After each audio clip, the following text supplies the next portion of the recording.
In the very beginning, even before time was created, there was God.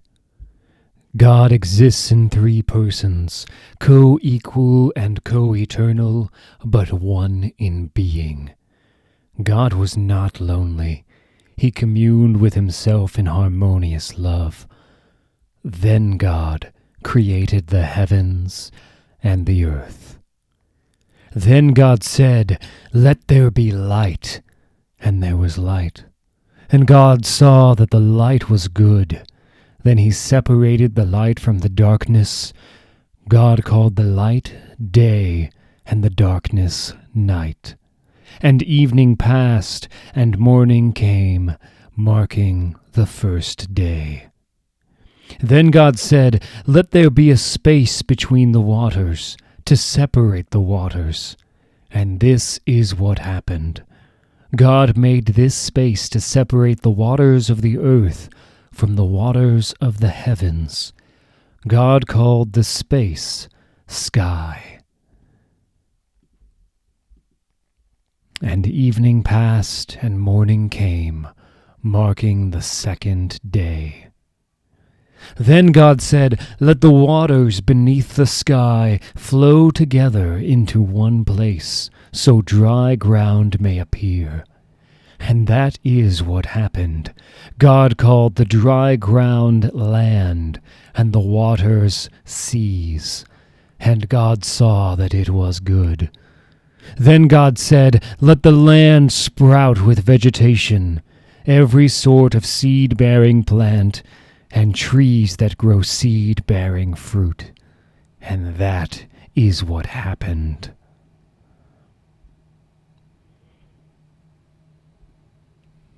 The land produced vegetation, all sorts of seed-bearing plants, and trees with seed-bearing fruit.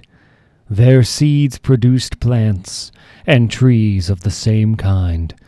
And God saw that it was good. And evening passed, and morning came, marking the third day. On day 4 of creation, God created the sun, the moon, and the stars, a vast universe. God said, "Let lights appear in the sky to separate the day from the night. Let them be signs to mark the seasons, days, and years. Let these lights in the sky shine down on the earth." And that is what happened. God made 2 great lights, the larger one to govern the day, and the smaller one to govern the night.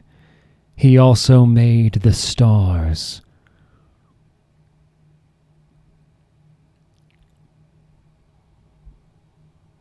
God set these lights in the sky to light the earth, to govern the day and night, and to separate the light from the darkness. And God saw that it was good. And evening passed, and morning came, marking the 4th day. On day 5 of creation, God filled the seas and the sky with living creatures. God said, "Let the waters swarm with fish and other life. Let the skies be filled with birds of every kind." So God created great sea creatures, and every living thing that scurries and swarms in the water, and every sort of bird, each producing offspring of the same kind.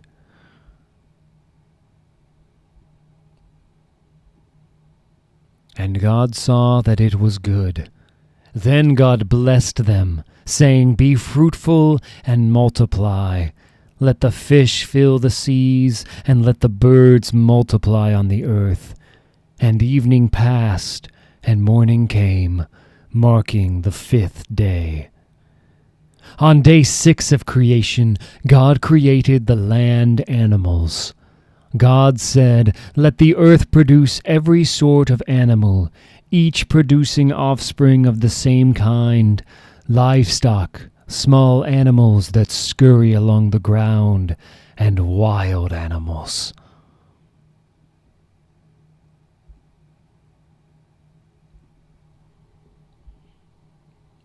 And that is what happened. God made all sorts of wild animals, livestock, and small animals, each able to produce offspring of the same kind. And God saw that it was good.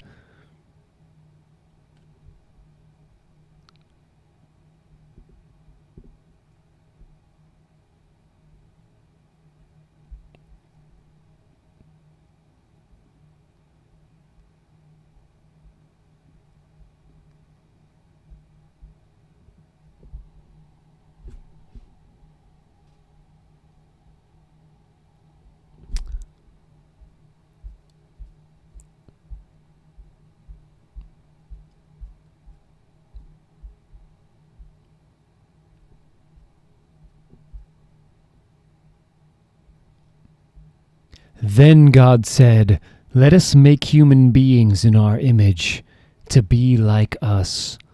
Then the Lord God formed the man.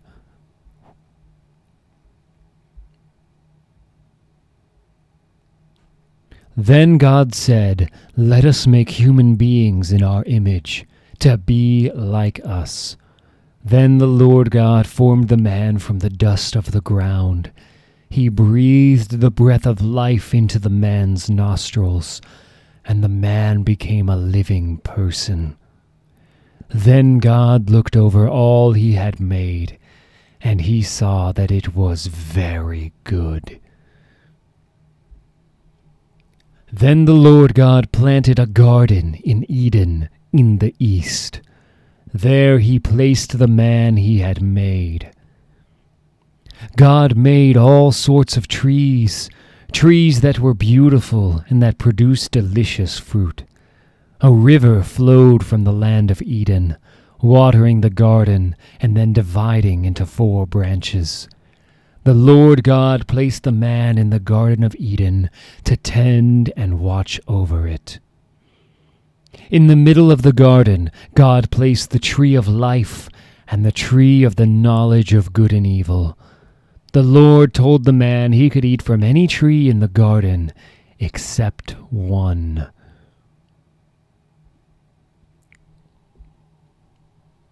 You must not eat from the tree of the knowledge of good and evil.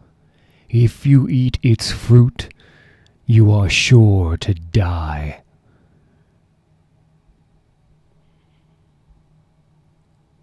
The Lord God formed from the ground all the wild animals and all the birds of the sky. He brought them to the man to see what he would call them. Every day the man, Adam, had the opportunity to talk directly with God and enjoy close friendship with him. God knew that it was not good for Adam to be alone, but among all the animals, God saw that there was no helper just right for Adam. God then revealed the next great step in his creation plan. God caused Adam to fall into a deep sleep. While Adam slept, the Lord God took out of one of his ribs. Then the Lord God made a woman from the rib, and he brought her to Adam. Adam exclaimed, "Bone from my bone and flesh from my flesh." Later, Adam called his wife Eve. By bringing her to the man, God performed the very first wedding ceremony. The man and his wife were both naked, but they felt no shame. The serpent was the shrewdest of all the wild animals the Lord God had made. One day he asked the woman a question. "Did God really say you must not eat the fruit from any of the trees in the garden?" "Of course we may eat fruit from the trees in the garden. It's only the fruit from the tree in the middle of the garden that we are not allowed to eat. God said, you must not eat it or even touch it. If you do, you will die." The serpent offered a lie and tried to get Eve to question God's goodness and character. "You won't die. God knows that your eyes will be opened, and as soon as you eat it, you will be like God, knowing both good and evil. The tree is beautiful, and its fruit looks delicious. Plus, I can gain wisdom. See, I didn't die. Eat some also, so you can be wise as well.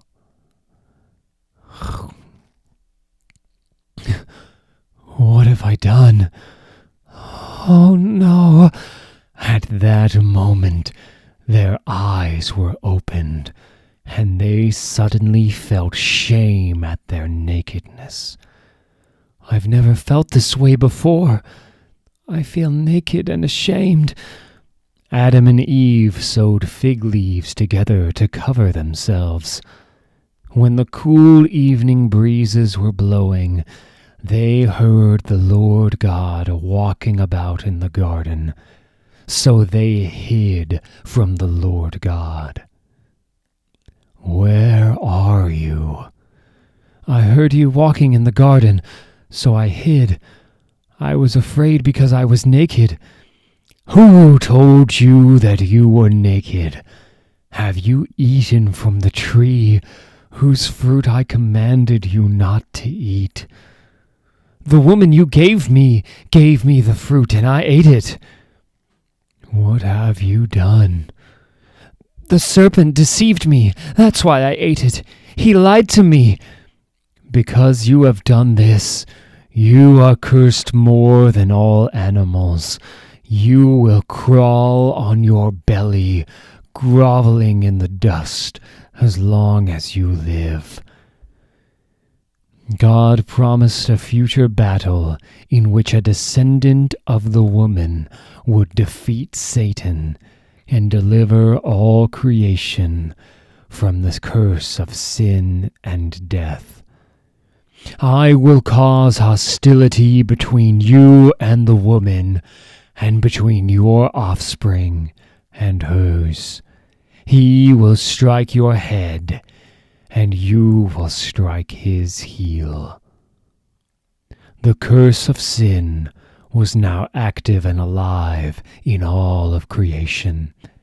I will sharpen the pain of your pregnancy, and in pain you will give birth. You will desire to control your husband, but he will rule over you. Since you listened to your wife and ate from the tree whose fruit I commanded you not to eat, the ground is cursed because of you. All your life you will struggle to scratch a living from it. It will grow thorns and thistles for you. By the sweat of your brow will you have food to eat until you return to the ground from which you were made. For you came from dust, and to dust you will return. In the first bloodshed recorded in human history, God took the skins of animals to use as a covering for the fallen humans. This was a graphic illustration that only God can provide a suitable covering for sin, and that God is merciful to provide for human needs, even in the midst of discipline.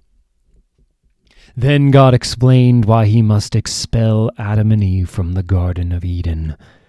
The human beings have become like us, knowing both good and evil. What if they reach out, take fruit from the tree of life, and eat it? Then they will live forever. So the Lord God banished them from the Garden of Eden. He did not want them to live forever in their sinful state. After sending them out, the Lord God stationed a mighty angel with a flaming sword to guard the way to the tree of life.